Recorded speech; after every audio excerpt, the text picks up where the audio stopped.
ម៉ែគុណអ្វីអ្វីធំហើយធ្ងន់ជាងផែនដីលោកីនេះព្រៀបពុំបើម៉ែប្រឹងតស៊ូទុំស្គមស្គាំងអស់អង្គប្រានចង់ឲ្យកូនបានថ្កាំងថ្កានគ្រប់គ្នាម៉ែប្រឹងធ្វើការនាមអ្នកសំអាតស្មងត្រង់អត់ធន់សង្វាតត្រង់ត្រាប់អវត្តបញ្ជី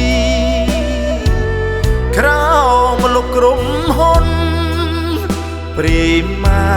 មានក្តីមេត្តាផ្ដល់ឱកាសការងារជួយម៉ែ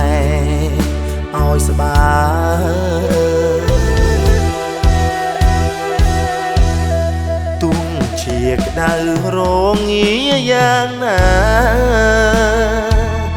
ម៉ែមិនត្អូញត្អែជុំអ្នកអស់រាល់បញ្ហាជួយឲ្យកូនដល់ត្រើយទោះជាត្រូវកាយមរណាបូជាដើម្បីបុត្រពញាបានរៀនចប់ចុងចប់ដើមម៉ែគឺព្រះរស់ខ្ពង់ខ្ពស់ថ្លាថ្លៃសំពះដឹងគុណភក្តីម្ដាយថ្លៃជាស្ត្រីដ៏ឆ្នើញឹងរបស់ម៉ែកូនប្រែប្រឹងជាទុនដើមរៀនចប់កូនសច្ចាផ្ដើមតបគុណម្ដាយថ្លៃ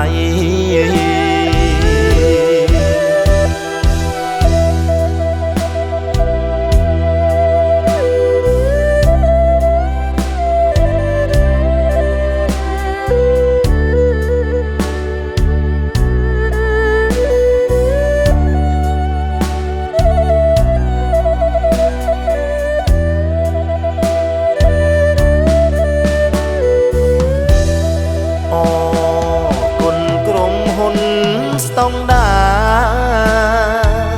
ព្រីម៉ាល្អក្រៃគិតសពកិច្ចការយប់ថ្ងៃមិនឲ្យភ្ញៀវខកចិនដាពងរឹងបំរាសេវា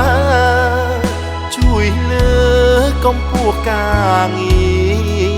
រម៉ែរួមបដិញ្ញាដោយស្មោះ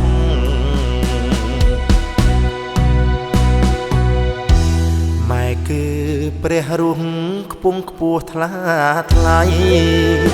សំពះដឹងគុណភក្តីម្ដាយថ្លៃគេឈ្មោះពីរស់ញឹងរបស់ម៉ែ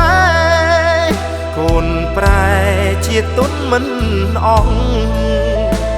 រៀនចប់កូនស្រីកូនប្រុសសច្ចាសងគុណម្ដាយវិញ